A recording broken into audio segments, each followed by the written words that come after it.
بسم اللہ الرحمن الرحیم۔ السلام علیکم دوستو، دنیا بھر کی بریکنگ اور سلیکٹڈ نیوز میں آج آپ سنیں گے، لیکن اس سے پہلے اگر ہو سکے تو لائک اور سبسکرائب کا بٹن ضرور دبا لیں۔ شکریہ۔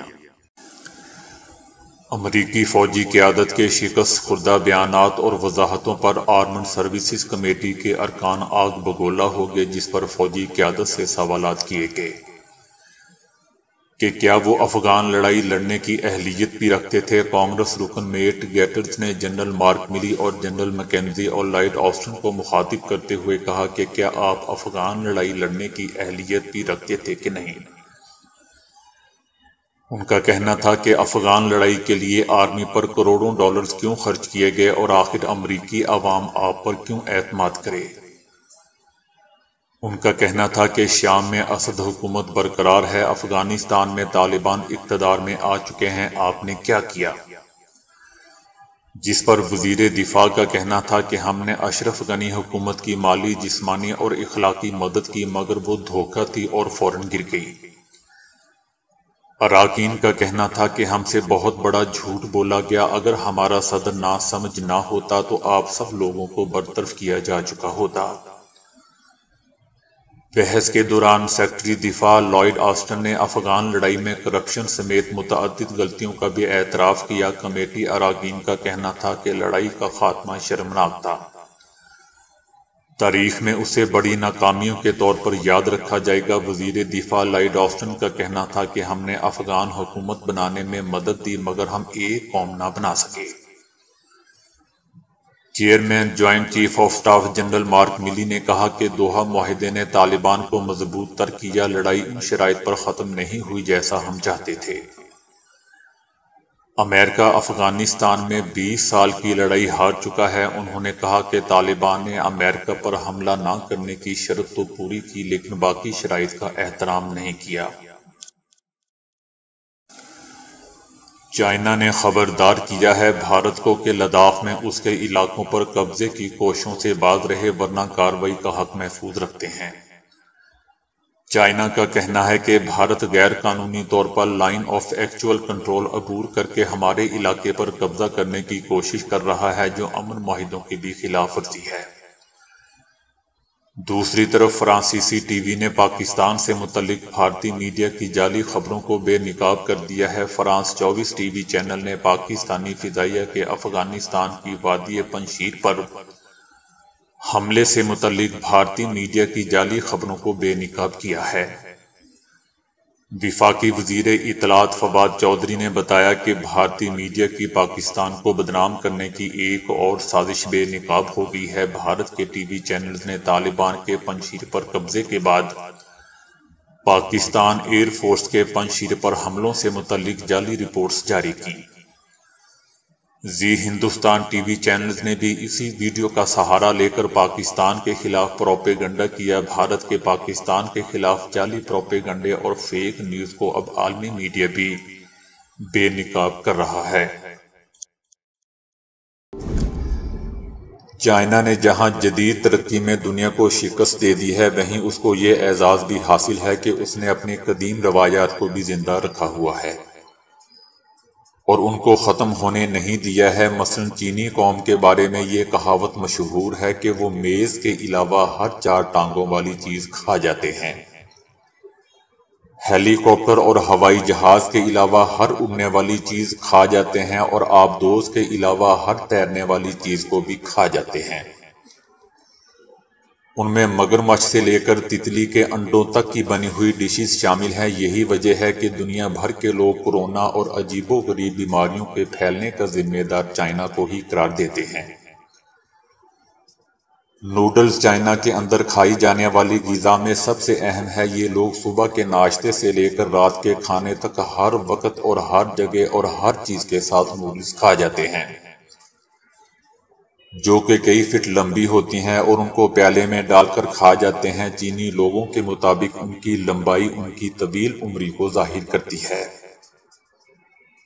دنیا بھر کے لوگ اپنی سالگرہ ہر سال مناتے ہیں، لیکن چینی قوم اس حوالے سے ایک منفرد روایت کی حامل ہے، جس کے تحت وہ اپنی پہلی سالگرہ پیدا ہونے کے 30 دن بعد مناتے ہیں۔ اس کے بعد دوسری سالگرہ 6 سال کی عمر میں مناتے ہیں اور اس کے بعد ہر 10 سال بعد اپنی سالگرہ مناتے ہیں۔ چینی قوم دنیا کی وہ واحد قوم ہے جہاں کی پولیس میں بدقیں بھی شامل ہوتی ہیں جو رات بھر گشت کرتی رہتی ہیں اور چوروں کو دیکھ کر شور مچا کر ان کو پکڑوا دیتی ہیں۔ جبکہ اسی طرح چائنا کے اندر 10,000 کبوتر آرمی میں بھرتی ہوتے ہیں جن کا کام پیغام رسانی ہوتا ہے اور ان کو خاص طور پر اس کی تربیت بھی دی جاتی ہے۔ چینی قوم اپنے ڈسپلن کے لیے مشہور ہے۔ ان کی فوجی پریڈ ڈسپلن کی اعلیٰ مثال ہوتی ہے جو کہ یقیناً سخت محنت اور پریکٹس کے سبب ہی ممکن ہو سکتی ہے۔ لیکن اس کے باوجود چائنا کی آرمی کے یونیفارم کے کالر میں ایک سوئی لگی ہوتی ہے جو کہ آرمی کے لوگوں کی گردن کو سیدھا رکھتی ہے۔ اکانومسٹ نے بھارتی وزیر اعظم نریندر مودی کے 7 سالہ دور حکومت کو بھارتی معیشت کے لیے بدترین قرار دے دیا۔ رپورٹ کے مطابق وزیر اعظم مودی کے عہدہ سنبھالنے کے وقت بھارت کی مجموعی ملکی پیداوار 7 سے 8% تھی، لیکن 2019-20 کی آخری سماہی تک یہ گر کر 3.1% تک پہنچ گئی۔ ماہرین کے مطابق بھارتی شرح نمو سست روی کا شکار ہے۔ بے روزگاری اور افراط زر میں بھی اضافہ ہوا ہے۔ ملکی کرنسی پر پابندی لگانے کی وجہ سے بھارتی کرنسی کے استعمال میں 86% کمی آئی ہے۔ فلپائن کے صدر نے حکم دیا کہ قیمتی گاڑیاں لوہے کے پٹوں والے ٹریکٹرز کے ذریعے ناکارہ بنا دی جائیں۔ انہوں نے یہ سارا عمل براہ راست ٹی وی سے بھی دکھائے جانے کا حکم دیا۔ صدر کے حکم پر 10 لاکھ یورو مالیت کی 34 لگژری گاڑیوں کو ناکارہ بنا دیا گیا اور براہ راست اس عمل کو ٹی وی پر بھی دکھایا گیا۔ فلپائن کے صدر نے صرف حکم ہی جاری نہیں کیا بلکہ بذات خود سارے عمل کی نگرانی کر کے اسے پایہ تکمیل تک بھی پہنچایا۔ صدارتی حکم پر جن گاڑیوں کو ناکارہ بنایا گیا ان میں لیکسس، BMW، مرسڈیز برانڈز والی لگژری کاریں بھی شامل تھیں۔ ملک کی بیشتر بندرگاہوں کو سرکاری نیلامی میں اسمگل شدہ لگژری کاریں پیش کرنے کی بجائے انہیں ناکارہ بنانے کا کہا گیا تھا۔ فلپائن کے صدر نے کہا تھا کہ اگر آپ چاہتے ہیں کہ آپ کی کار فراہم کی جائے تو پہلے ٹیکس ادا کریں۔ بڑی گاڑیاں مزید مہنگی ہوں گی۔ فلپائن کے صدر نے ٹی وی پر قوم سے خطاب کرتے ہوئے یہ بھی کہا تھا کہ آپ فیصلہ کریں کہ ویکسین لگوائیں گے یا جیل جائیں گے۔ ایک بڑی عمر والے شخص کو اپنے سے آدھی عمر والی خاتون سے شادی کرنا اس وقت مہنگا پڑ گیا جب خاتون نے مکان اپنے نام لکھوا کر عدالت سے علیحدگی کا مطالبہ کر دیا۔ سعودی عرب کی عدالت میں ایک بڑی عمر والے شخص نے جس کے پاؤں کافی حد تک قبر میں تھے اپنی بیوی کے خلاف مقدمہ دائر کیا ہے کہ اس نے دھوکے سے مکان اپنے نام لکھوا کر اب علیحدگی مانگ رہی ہے۔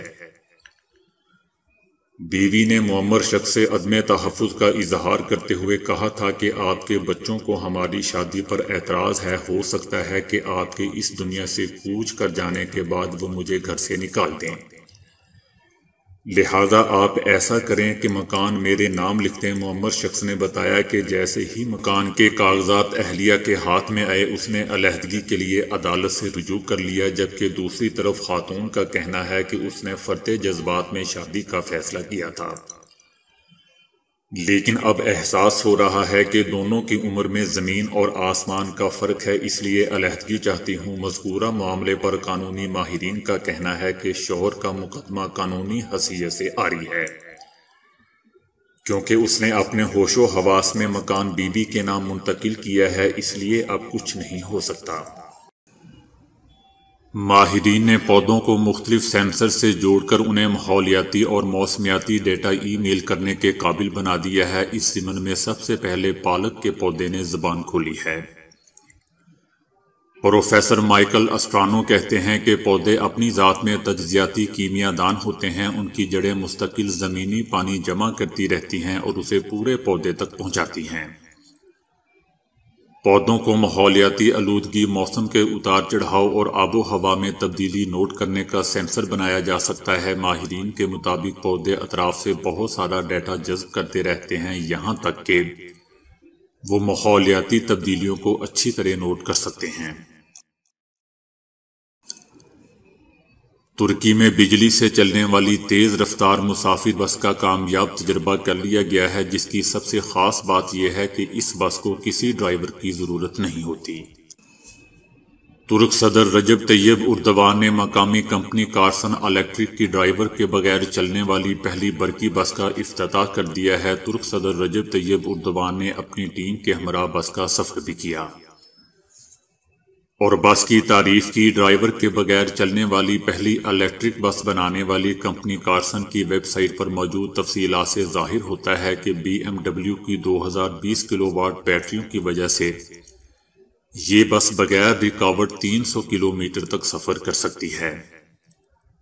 کمپنی کے مطابق 27 فٹ لمبی بس میں 50 مسافروں کے بیٹھنے کی جگہ ہے، جبکہ بیٹری کو 5 گھنٹوں میں AC کے ذریعے یا 3 گھنٹے میں DC کے ذریعے چارج کیا جا سکتا ہے۔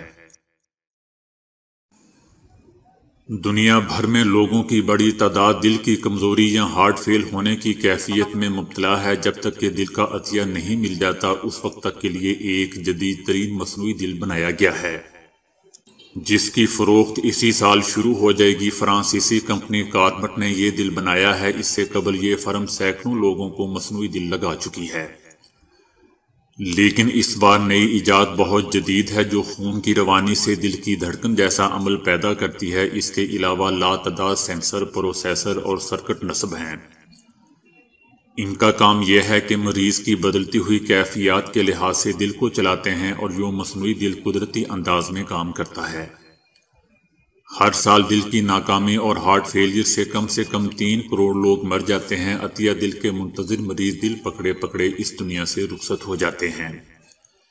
اسی لیے مصنوعی دل ان کے لیے کسی نعمت سے کم نہیں ہے۔ جب 2015 میں اسی کمپنی نے ایک مریض کو مصنوعی دل لگایا تو اس نے کہا کہ وہ بہت اچھا محسوس کر رہا ہے۔ 70 سالہ ایک اور مریض نے بتایا کہ مصنوعی دل لگانے کے بعد وہ دن میں کئی مرتبہ چلتے اور پھرتے ہیں، لیکن انہیں کوئی تکلیف نہیں اور وہ بالکل تندرست ہیں۔ تو دوستو، ابھی کے لیے اتنا ہی۔ ویڈیو کو لائک اور شیئر کرنے کا بہت بہت شکریہ۔